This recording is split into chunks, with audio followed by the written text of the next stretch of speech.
இசைஞானி இளையராஜாவின் மகளும் இசையமைப்பாளருமான பவதாரணியின் உடல் திரை பிரபலங்கள், அரசியல் பிரமுகர்கள் அஞ்சலிக்கு பிறகு தேனி மாவட்டத்தில் உள்ள சொந்த ஊரில் அடக்கம் செய்யப்பட்டது.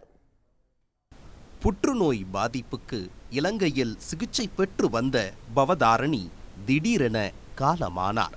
விமானம் மூலம் சென்னை கொண்டு வரப்பட்ட அவரது உடல் தியாகராயர் நகரில் உள்ள இளையராஜாவின் வீட்டில் அஞ்சலிக்காக வைக்கப்பட்டது.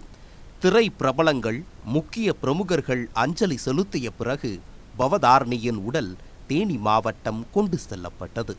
கூடலூர் அருகே லோயர் கேம்பில் உள்ள இளையராஜாவின் பண்ணை வீட்டில் அஞ்சலிக்காக வைக்கப்பட்டிருந்த பவதாரணியின் உடலுக்கு ஏராளமானோர் அஞ்சலி செலுத்தினர். இறுக்கத்துடன் மனவேதனையில் இருந்த இளையராஜாவுக்கு பாரதி ராஜா ஆறுதல் கூறினார்.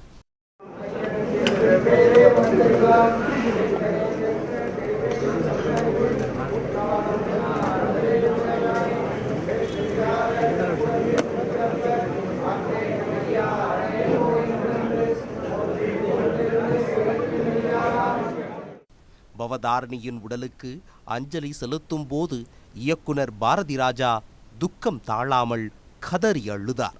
பின்னர் பவதாரணியின் சகோதரர்கள் கார்த்திக் ராஜா, யுவன் சங்கர் ராஜாவுக்கு பாரதி ராஜா ஆறுதல் தெரிவித்தார்.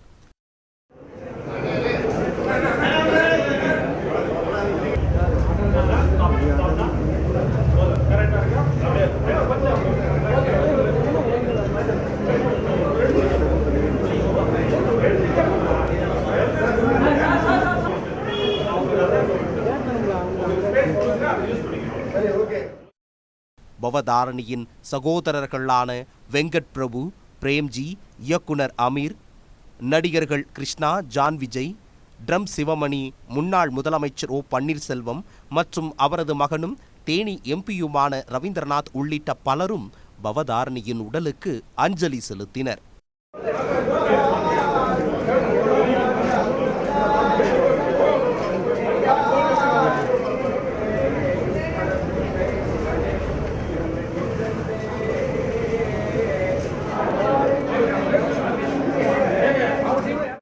தொடர்ந்து கம்பம், பெரியகுளம் எம்எல்ஏக்கள், அரசியல் தலைவர்கள் மற்றும் தேனி மாவட்டத்தின் பல்வேறு பகுதிகளில் இருந்து வந்திருந்த ஏராளமான ரசிகர்களும் பவதாரணியின் உடலுக்கு அஞ்சலி செலுத்தினர்.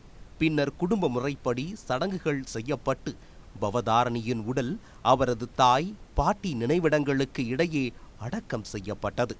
அப்போது பவதாரணி பாடி தேசிய விருது பெற்ற மயில் போல பொண்ணு ஒன்று என்ற பாடலை உறவினர்கள் அனைவரும் ஒன்றாக பாடி இறுதி மரியாதை செலுத்தினர்.